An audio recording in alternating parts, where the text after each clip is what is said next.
Hi అన్న, this ఈ Shankar. Mixed reviews వస్తున్నా కూడా కలెక్షన్ మాత్రం ఆగట్లేదు. మేబీ బ్రేక్ ఈవెన్ కూడా దగ్గరలోనే ఉన్నాము. దీని మీద మీ ఒపీనియన్ ఏందన్న? యా, డెఫినెట్గా అండి. మిక్స్డ్ టాక్ వస్తున్నా సరే మీలాంటి వాళ్ళందరూ సినిమా నచ్చడం మూలంగా బ్లాక్ బాస్టర్ కనెక్షన్స్ రికార్డ్స్ కొట్టకపోయినా మీరు అన్నట్టుగా very soon we are approaching the break even. So డెఫినెట్గా ఇది అలా ఉంది కాబట్టే మేము ముందుకు వచ్చి కూర్చున్నాను అని. Yeah, thank you. అండ్ ఇది బికాస్ ఆఫ్ హాలిడేస్ అవ్వచ్చు, లేకపోతే పాటలు నచ్చడం మూలంగా అవ్వచ్చు, లేకపోతే రవితేజ ఫ్యాన్స్ జెన్యున్గా రవితేజ ఫ్యాన్స్ అందరూ మళ్ళీ హీరో పోస్టర్స్లో కానీ ప్రోమోస్లో కానీ బాగుండడం మూలంగా రావచ్చు. Happy for that. Hi sir, నా పేరు తులసి ప్రసన్న. ఎక్కువ హిందీ సాంగ్స్ వాడారు, తెలుగు సాంగ్స్ ఎందుకు వాడరు? అదేనమ్మా, ఇప్పుడు దాన్ని ఏమంటారు, బాటప్ ఇన్ హైదరాబాద్. మా father huge Kishore Kumar fan. So చిన్నప్పటి నుంచి నాకు తెలుగు పాటలు ఎంత ఇష్టమో హిందీ పాటలు అంత ఇష్టం. తెలుగు పాటలు కూడా చాలా పాడాం. అందులో డైలాగ్ ఉంటుంది సుదర్శన్ది, ఏంది మామ ఎప్పుడు చూసినా హిందీ పాటలేనా, తెలుగు మా సాంగ్ ఏంటో చూపిద్దాం అనగానే మీకు గ్యాంగ్ లీడర్లో సాంగ్ వస్తుంది. సో అమ్మాయి Marwari family and hero orchestra కాబట్టి అమ్మాయికి హిందీలో అప్రోచ్ అవ్వడానికి బాగుంటుంది. అమ్మాయికి హిందీలో నాకు థాట్ నుంచి ఒక 2-3 హిందీ పాటలు కొంచెం ఎక్కువ పెట్టాం.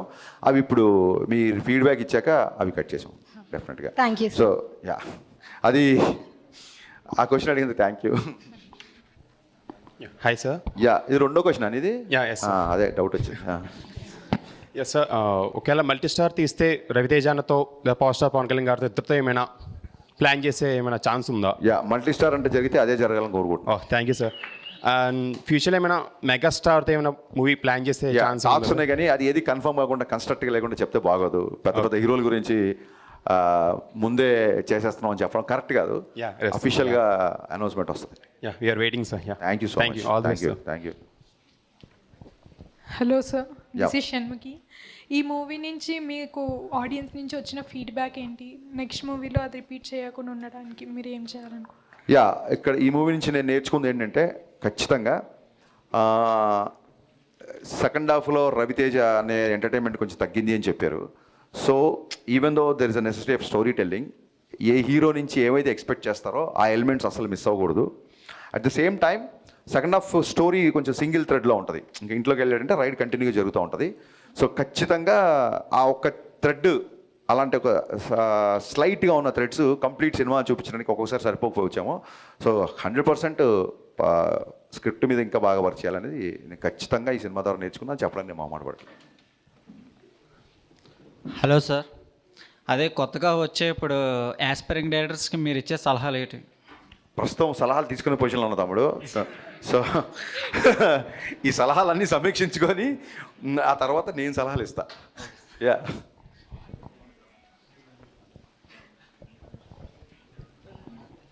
రైడ్ అన్నారు, అటాక్ అన్నారు, ఇంతేనా?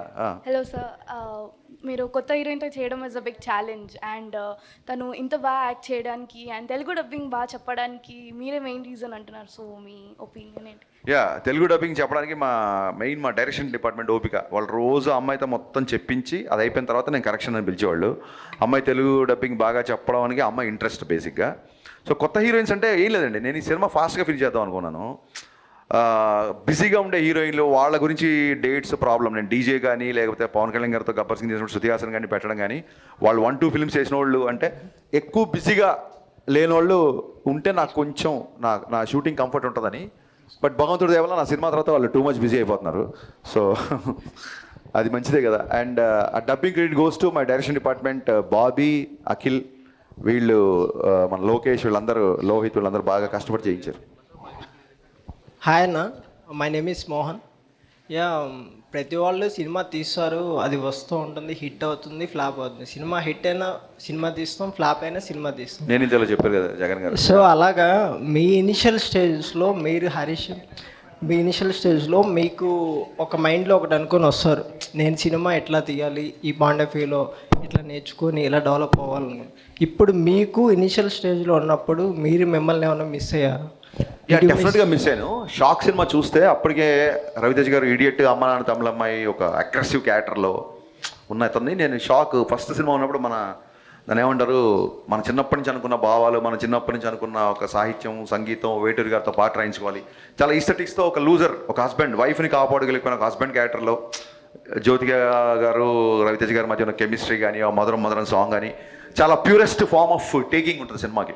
ఎక్కడ కూడా ఒక కమర్షియల్ ఎలిమెంట్స్ కానీ కమర్షియల్ ఎలివేషన్స్ కానీ హీరోగా ఉండవు.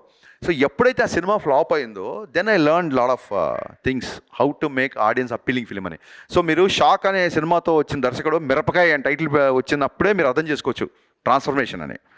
సో మిరపకాయ అప్పుడు బండి గేర్ మార్చాం, బ్రహ్మాండంగా పరిగెడుతుంది కాబట్టి ఇంకా వెనక్కి. Okay, and one more small question. Whom you all look up to? I mean, this is the style I like, and this is the making I need to make on myself. అలా కాదండి, నేను చాలాసార్లు చెప్పాను, చాలామంది సినిమాలు ఇష్టం.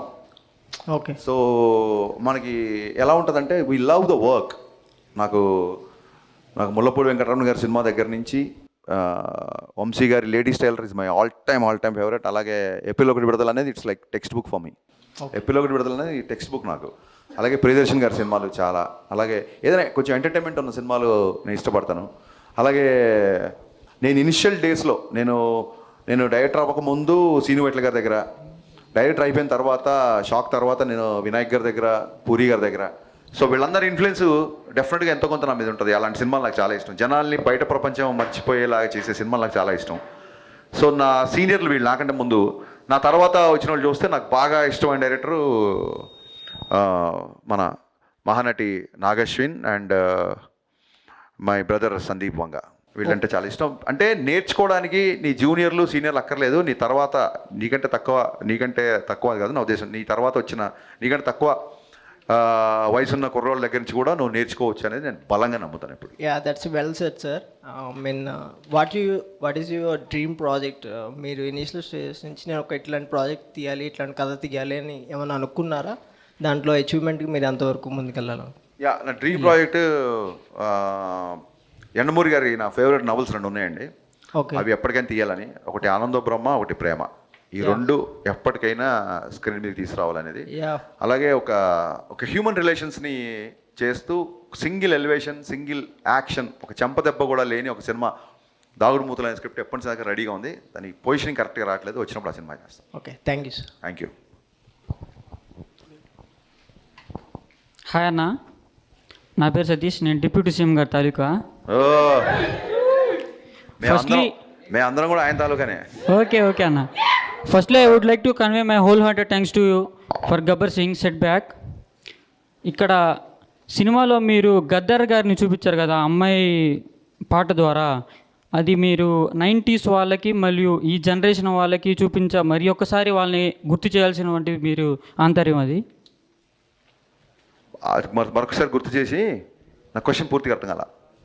గద్దర్ గారి గుర్తు చేయడం అనేది ఈ జనరేషన్కి మీ ఆంతర్యమా?